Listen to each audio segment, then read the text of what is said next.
Assalamualaikum warahmatullahi wabarakatuh. Sobat muda, hari ini tentunya kemarin juga menjadi salah satu momentum Sumpah Pemuda. Dan hari ini podcast kita menghadirkan seorang pemimpin muda, seorang inspirator dalam pergerakan mahasiswa. Dan hari ini juga bersatu ya di dalam Komite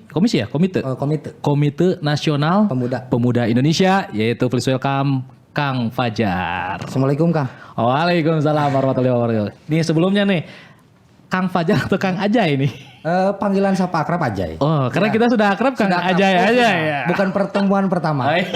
Sudah kenal waktu back to sejarah waktu kuliah. Jadi bukan teman baru. Iya, kebetulan nih Kang Fajar ini satu alma mater ya. Satu alma mater. Satu angkatan ya Kang ya? Satu angkatan. Satu angkatan. Berarti satu frekuensi. Satu frekuensi. Oke. Hari ini kita akan ngobrolin tentang pemuda Kang Fajar. Oke, siap. Sebelumnya nih, kemarin itu kan Sumpah Pemuda nih.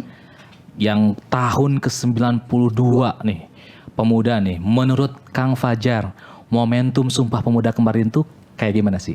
Momentum Sumpah Pemuda menurut perspektif saya. Perspektif yang pertama pemuda. kita mulai tetap spirit Sumpah Pemuda itu dari sejarah Kang ya. Iya. Kita ambil dari sana bagaimana pemuda dulu ketika berbicara sejarah, Muhammad Yamin dan kawan-kawan pada saat itu di Kongres Pemuda.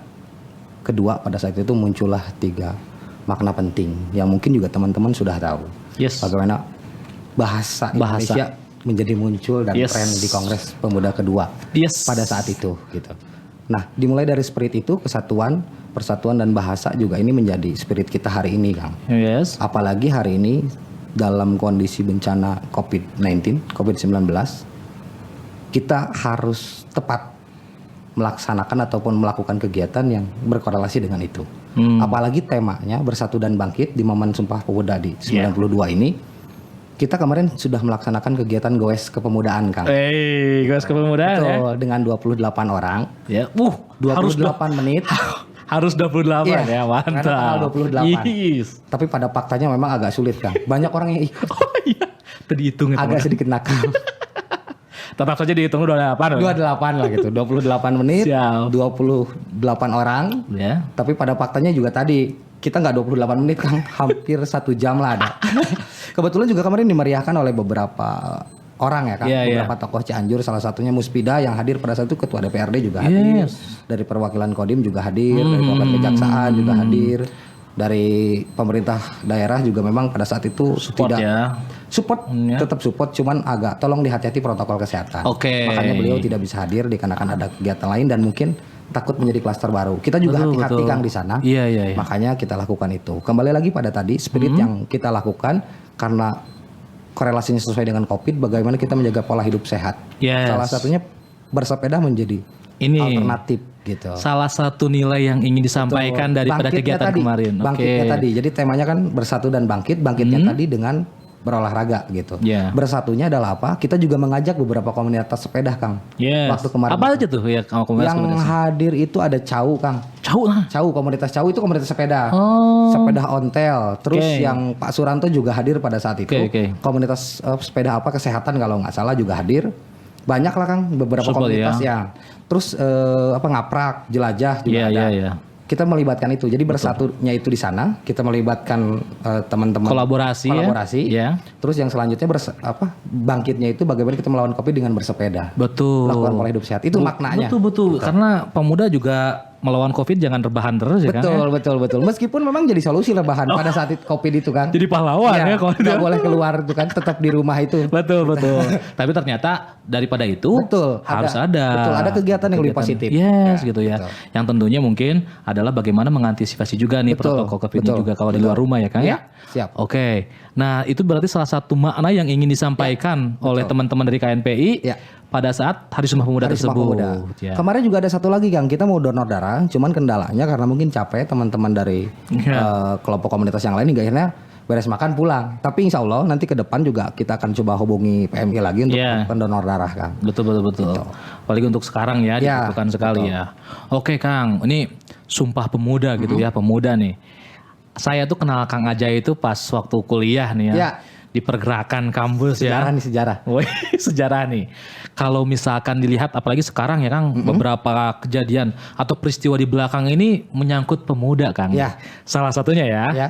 pergerakan-pergerakannya. Kalau menurut Akang sendiri untuk situasi sekarang nih ya, pergerakan mahasiswa atau pemuda di kampus ini untuk masyarakat tuh sudah sampai kemana sih? Menurut pandangan Akang? Kalau saya lihat memang secara optimalisasi, Ya. saya juga tidak berhak menilai itu secara utuh. Betul. Karena program pengabdian salah satu dari Tridharmanya itu memang dilakukan tiap tahun Kang. Ya. Salah satunya ada KKN itu kan. Ya, Itu pengabdian terhadap masyarakat, salah satunya mengamalkan Tridharma itu. Optimal atau tidak tergantung dari sumber daya manusianya Kang. Betul. Gitu. Tapi upaya untuk melakukan kontribusi terhadap masyarakat memang sudah dilakukan. Betul. Salah satunya program formal yang dilakukan oleh lembaga akademik universitas. Betul, gitu. betul. Tapi untuk optimalisasi saya harap saya tidak bisa menilai objektif pada saat itu. Iya. Cuman itu dikembalikan lagi SDM-nya mampu atau tidak ketika mahasiswa, teman-teman mahasiswa turun ke Jalan, masyarakat. ke masyarakat. Ya, Oh, betul. turun ke jalan atau ke masyarakat ya? Kalau itu mah saya lihat memang bagus. Kemarin salah satu isu yang Iya, mereka juga turun. Semua elemen mahasiswa juga turun. Ya, itu ya. Gitu. Kalau dari lihat nih kacamata Akang sendiri Ya. gitu ya. Untuk sekarang, pemuda yang sekarang Ya. yang sebagai mahasiswa Ya. dengan zaman kita itu gimana nih Kang? Perbedaan atau perbandingannya seperti apa nih? Saya agak kurang bersentuhan langsung dengan teman-teman mahasiswa Oke, sekarang ya, oke. tapi kalau membandingkan zaman dulu memang sangat luar biasa Kang. Iya, iya. Dinamika yang terjadi, Wih. ya kan Kang? Ya, Akang dulu ya kan, saya mau jalan ketua nggak jadi. Oh iya. Oh siap. Aman. Dinamika itu Kang. Dinamika. Mungkin Sejarah. Kayak itu nama tolong diteruskan dulu. Gimana Kang? Tapi kalau misalkan spirit mahasiswa sendiri sampai saat ini masih terus bergelora ya Kang ya. Sangat teman-teman masih, ya sangat masih. untuk bersemangat dalam melakukan pergerakan Ya, kebaikan. sangat masih. Ya. Saya lihat masih beberapa aktivitas dilakukan oleh teman-teman mahasiswa masih. Dari mulai diskusi, dari mulai aksi, dari mulai pengabdian, dari mulai sosial juga dilakukan. Salah satunya kemarin ketika ada bencana di Cianjur Selatan. Iya. Ya beberapa teman-teman mahasiswa baik internal atau eksternal juga turun ke jalan, baik Oke. komunitasnya juga sama. Gitu. Oke, Itu oke. tingkat kepedulian mereka terhadap masyarakat tentu Iya. masih besar. Kalau untuk KNPI sendiri nih Ya. hari ini nih. KNPI Cianjur khususnya ya. Ini kan sebagai wadah daripada organisasi ya, OKP pemudaan ya. Organisasi kemasyarakatan pemuda. Dan pemuda ya tentunya nih. Ini kira-kira gitu ya. Ya. Bagaimana caranya untuk pemuda ini ikut ambil peran seperti tagline-nya Oke, KNPI itu dalam setiap pergerakan atau perubahan kebaikan yang ada di Cianjur khususnya Ya. kan?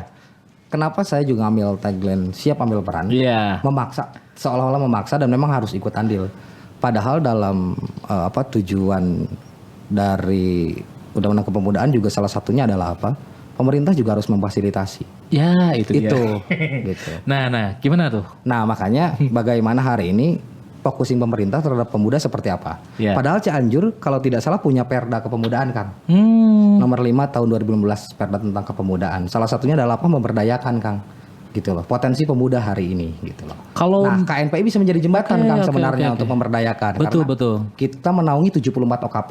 Wah, iya. 74 OKP dan 32 DPK yang tersebar di kecamatan. Jadi strukturnya itu ada DPP, ada DPD tingkat provinsi, ada DPD tingkat kabupaten, sama DPK tingkat kecamatan. Nah ini kan yang juga menjadi hal yang unik ketika memang pemerintah bisa mengakomodir teman-teman KNPI kerjasama kolaborasi Betul. untuk memberdayakan potensi Kang. Gitu.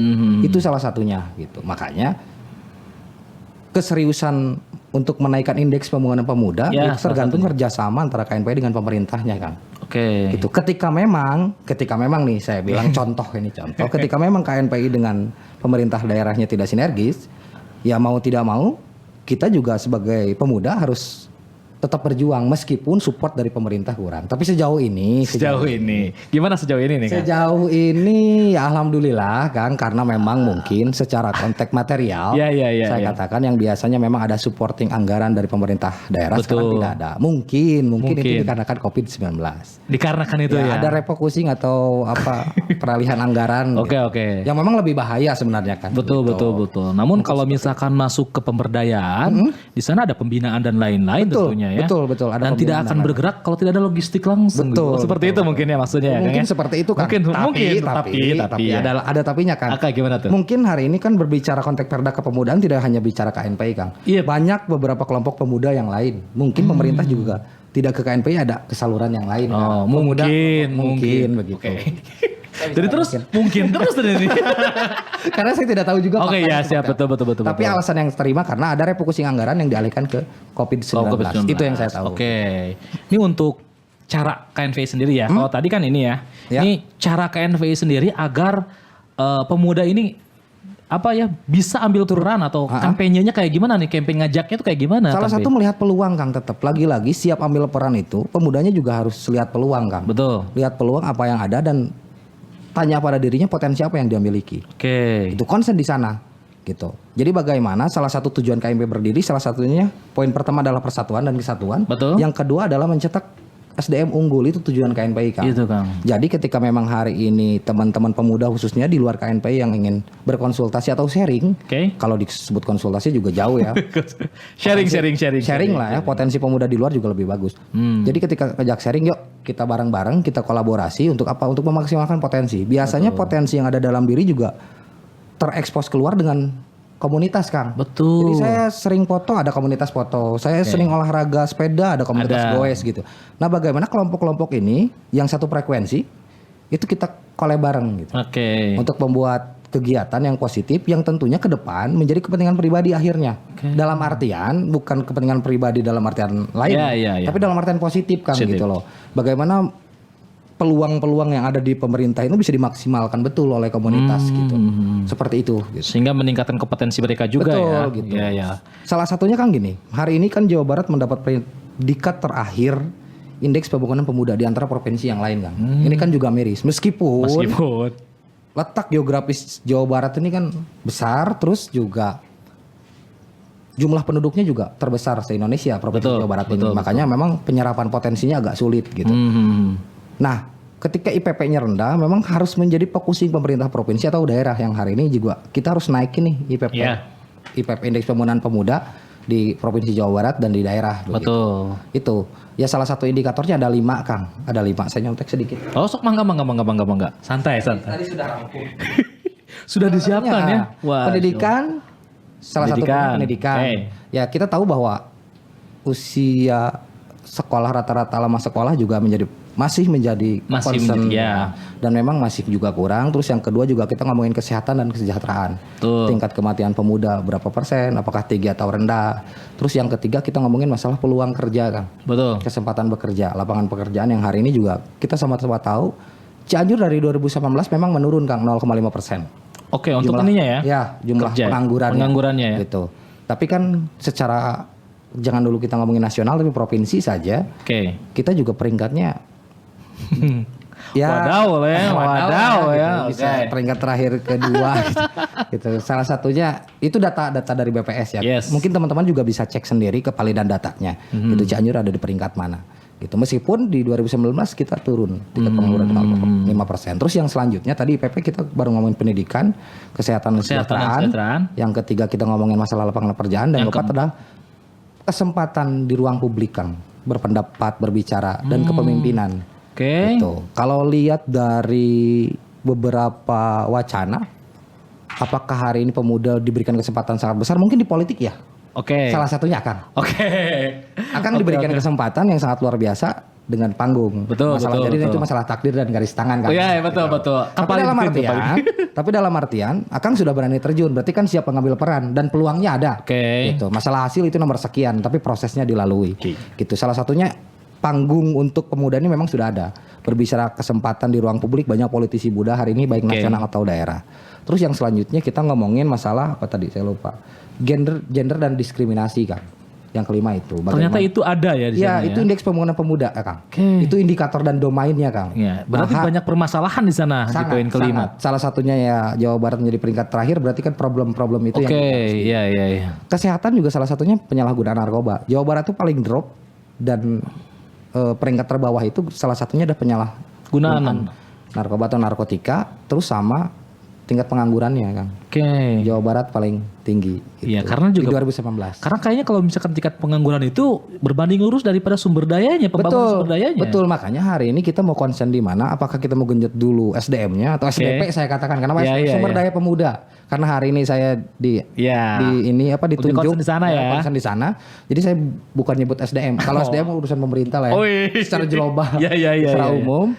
Tapi SDP sumber daya pemudanya juga harus tetap diangkat. Gitu. Makanya pemerintah juga hari ini harus memberikan ruang sebanyak-banyaknya gitu, untuk apalagi pemuda. Masuk nanti itu pada saat SDP tadi yang disebutkan Akang, ini akan menghadapi bonus demografi. Ya, kayak gimana tuh Kang tuh? Nah, salah satunya ini kan sangat luar biasa. Iya. Jadi jangan sampai bonus demografi ini menjadi bumerang ataupun menjadi bencana demografi. Betul. Gitu, karena kita harus mencontoh Jepang yang hari ini berhasil, tapi juga kita harus belajar dari Afrika sama Brazil yang juga gagal memanfaatkan bonus demografi gitu. Nah, hari ini yang saya ingin tegaskan ke teman-teman di sana, intinya tetap belajar, tetap genjot potensi diri. Betul. Yang hari ini juga teman-teman salah satu indikator pembangunan pemuda itu dia tahu dirinya sendiri gitu. Passionnya apa gitu. Agar menjadi SDM yang profesional tentunya. Dia tahu bidang apa yang dia tekuni dan dia sukai begitu. Hingga akhirnya dia menjadi manusia yang berkualitas salah satunya. Betul. Nah, terus yang selanjutnya tadi bagaimana bahaya demografi ini juga tidak dilakukan, harus ada sosialisasi yang sangat besar. Betul. Gitu. Ya mungkin bukan mendeskripsikan tapi bagaimana pusat informasi kadang tidak tersalurkan sampai bawah. Betul. Mereka nggak tahu bonus demografi itu apa sih, sepenting apa. Betul. Gitu loh. Karena kalau menurut saya sekarang informasi juga harus berbanding lurus dengan eksekusinya. Betul. Peluangnya lagi tadi. Peluangnya lagi. Betul. Gitu kan. Sejauh mana gitu kan. Saya juga tidak mengabaikan usaha pemerintah yang hari ini juga memberikan peluang gitu. Tidak, lagi-lagi tidak. Tapi dalam artian tolong optimalkan. Gitu. Tolong optimalkan hari ini. Dari mulai data, sumber data yang gampang diakses gitu. Jadi bagaimana kadang kita tidak usah malu mengemukakan kekurangan. Contoh misalkan data pengangguran di Cianjur tinggi, tempel aja di desa dan lain-lain. Agar itu menjadi acuan semangat pada akhirnya. Gitu. Ketika memang jangkauan internet diaksesnya susah, ya tolong dimanualkan gitu di beberapa titik gitu. Nah, itu jadi bagi saya jangan malu gitu. Jangan malu deh pokoknya. Ketika memang berbicara kekurangan. Agar itu menjadi motivasi. Betul. Ada hal yang harus ditutupi, ada hal yang memang harus juga dibuka gitu. Gitu. Tapi di sini Kang, kalau menurut saya tentang informasi tadi yang disampaikan oleh Akang, hari ini tuh sampai tingkat desa atau kampung gitu ya. Itu internet udah masuk loh Kang. Betul. Nah, ini sejauh mana saja kita memberikan tingkat informasinya kepada mereka. Tingkat informasi. Bentuknya apa? Bentuknya seperti apa? Semenarik apa? Kira-kira peluang yang menurut Akang ya, peluang dengan terdigitalisasinya informasi kepada pemuda itu sudah sejauh mana hari ini? Kalau tergantung pengguna Kang ya, usia pengguna. Nah, usia pengguna hari ini. Jadi bagaimana kepentingan akses data itu bisa diserap. Contoh misalkan, kadang di pemuda usia pengguna Facebook kan banyak. Nah, bagaimana hari ini kita tidak bisa membendung berita-berita yang sifatnya hoax gitu. Sedangkan agen perubahan itu ada di Pedak Pemuda. Agen of change itu ada di Pedak Pemuda. Kita harus pintar-pintar memilih informasi. Kadang juga yang jadi korban dan termakan isu hoaxnya itu kita juga di usia pemuda kita, gitu.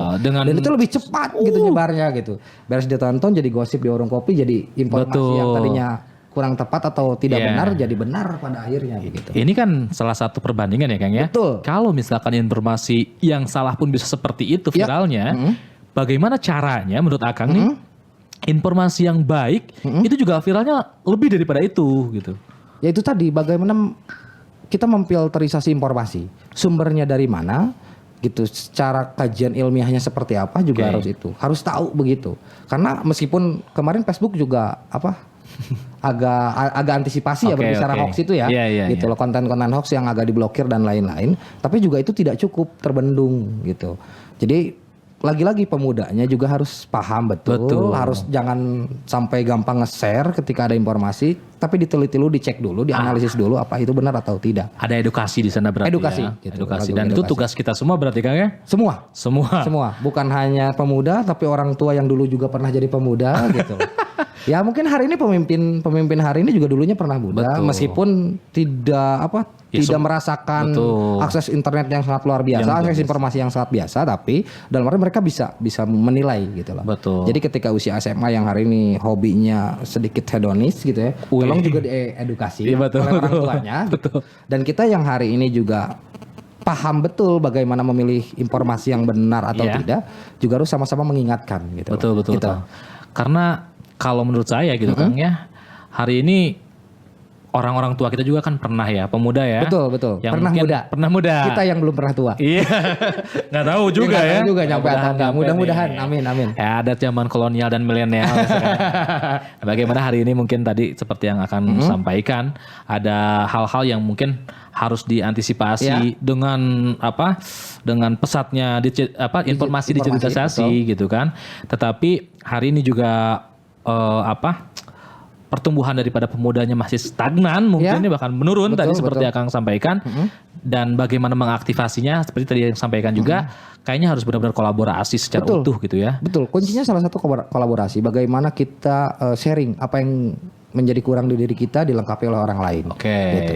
Kang, tadi saya dengar nih kalau misalkan ada DPK namanya ya. Ya, Dewan Pengurus Kecamatan. Dewan Pengurus Kecamatan. Ya. Sejauh mana efektivitasnya hari ini menyentuh para pemuda masyarakat Oke. di sana? Secara keterlibatan mereka dilibatkan dalam beberapa momentum kayak semarin Sumpah Pemuda, beberapa Oke. DPK juga dilibatkan oleh pihak kecamatan berkolaborasi lagi-lagi untuk mengingat spirit Sumpah Pemuda seperti apa. Untuk kegiatan sosial juga beberapa kemarin contoh ketika Covid lagi panas-panasnya, meskipun sekarang juga masih panas, mereka juga melakukan kegiatan itu Kang. Secara Oke. sosial mereka melakukan itu. Gitu. Tapi ketika saya cek ke beberapa DPK yang hari ini sudah ter-SK kan, karena memang hari ini belum semua ter-SK kan.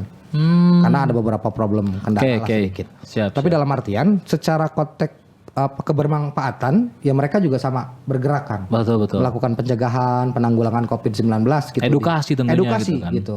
Yang mereka mampu lah intinya gitu. Jadi itu tadi Kak.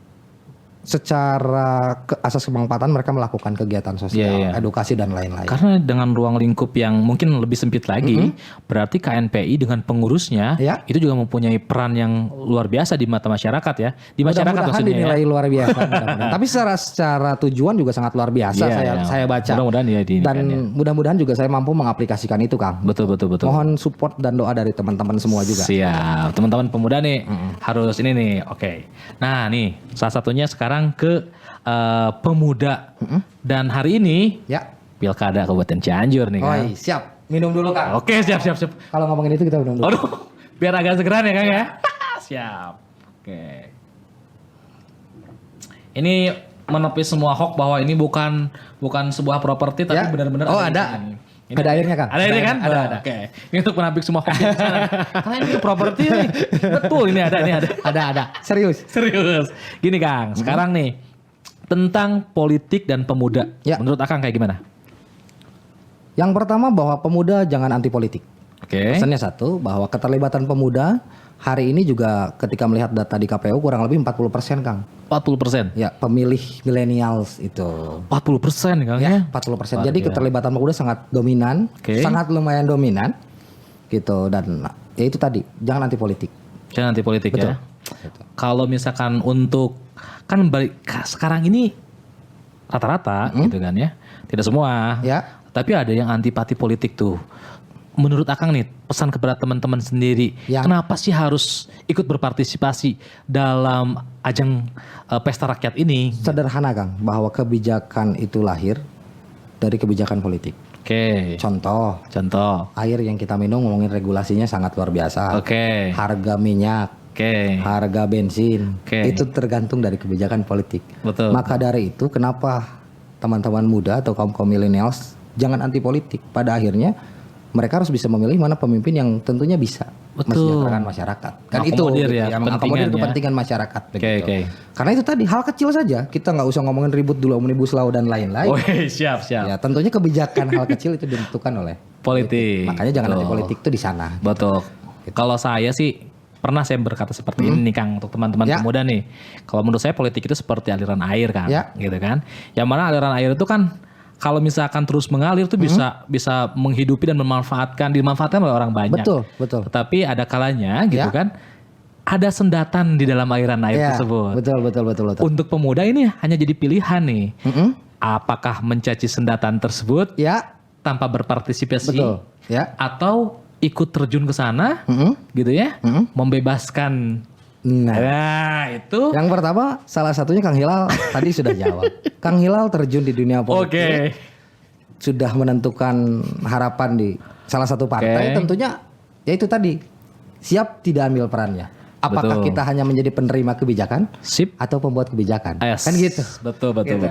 Jadi masalah urusan mau mengambil kebijakan atau hanya berpartisipasi atau hanya penerima kebijakan, itu tergantung dari passionnya masing-masing. Gitu. Jadi tidak mungkin semua bisa jadi anggota dewan pada akhirnya. Tapi kan semua berhak ketika memberikan kritikan ataupun masukan. Betul. Yang konstruktif tentunya kepada pemerintah. Begitu. Dan tentunya pemuda tersebut juga mempunyai hak politik gitu. Yoi, gitu. Yang misalkan hadirnya cuma 5 tahun sekali loh. Ya, gitu kan. betul. Makanya jangan sampai menyesal. Jangan sampai menyesal ya. Cobalah ikut berpartisipasi dan Asal jangan ditanya hari ini Kang Ajay kemana. Oh enggak. Rahasia. Enggak, itu rahasia. Rahasia. Enggak akan kesana kan. Siap. Tapi cuma mau nanya aja. Oke. Pemimpin muda menurut Akang kayak gimana? Pemimpin muda sangat penting. Oke. Ini sudah diprediksi sebelum saya kesini. Pertanyaannya sudah diprediksi ya? Sudah diprediksi. Siap. Jadi pemimpin muda memang sangat penting. Oke. Karena bukan berarti saya muda. Oke. Gitu. Kadang memang ada tagline begini. Berbicara muda itu bukan hanya berbicara usia. Betul. Tapi semangat gitu. Oke. Tapi hari ini berbicara semangat juga harus berbanding lurus dengan usia menurut saya. Betul. Yang pertama adalah apa? Kadang zaman ini berubah-ubah Kang, berubah-ubah.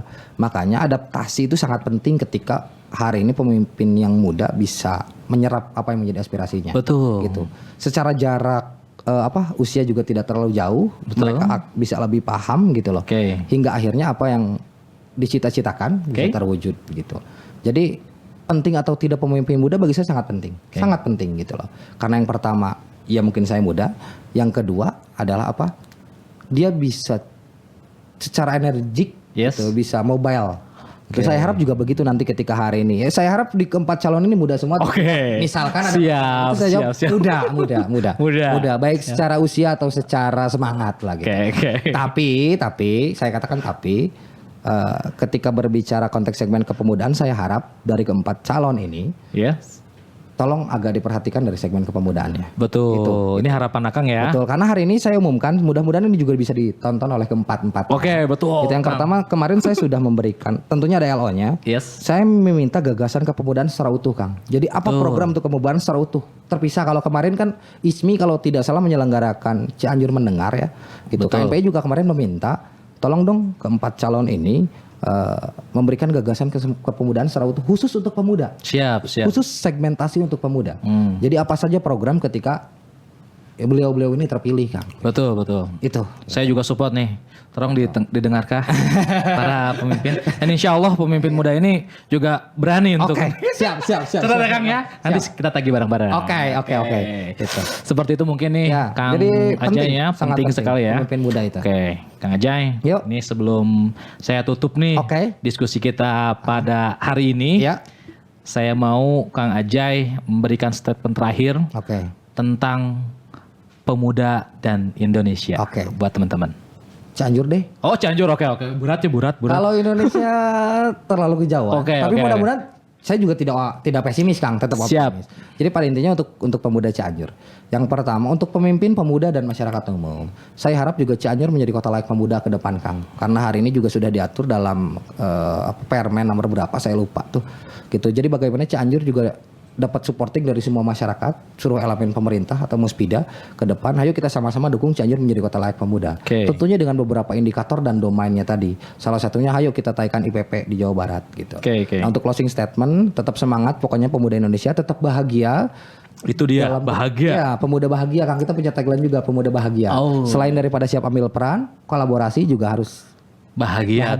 Jangan lupa bahagia. Disyukuri apapun kondisinya hari ini. Selama itu masih nasib, itu masih bisa diikhtiarkan. Sedap. Ketika jadi takdir, jangan terlena. Tetap bahagia. Masya Allah. Mantap kali ini Abangku satu ini nih. Ampun. Oke, Kang Ajay. Terima kasih nih. Siap Kang untuk bincang-bincang ngopi kita nih. Ada pesan juga tadi, mohon Oke, maaf oke. Ketua KNPI juga tidak bisa hadir. Betul. Mungkin harapan teman-teman juga Ketua KNPI yang hadir. Iya. Gitu. Mohon maaf bila gagasan saya tidak sebagus Ketua DPD, tapi mudah-mudahan ke depan masih bisa diundang ya. Masih. Gitu, mudah-mudahan karena tadi ada kesibukan. Oh, siap. Salam juga dari Ketua Umum Siap. dari Muhammad Riksa IPSE. Iya, Beliau sebagai Ketua DPD KNPI tidak bisa hadir dan saya diwakili. Mudah-mudahan juga tidak puas. Nanti kita ngobrol lagi, Kak. Siap. Nanti ngobrol lagi di ngopi ini. Oke teman-teman, cukup sekian untuk podcast kita hari ini. Terima kasih Kang Ajay atas waktunya. Atur nuhun. Tetap semangat, tetap bahagia seperti Kang Ajay. Amin. Dan tetap upayakan tetap sehat dan tetap menjunjung tinggi protokol kesehatan di masa sekarang ini. Saya Hilal Al-Faruq. Saya Muhammad Fajar Firdaus. Assalamualaikum warahmatullahi wabarakatuh. Waalaikumsalam warahmatullahi wabarakatuh.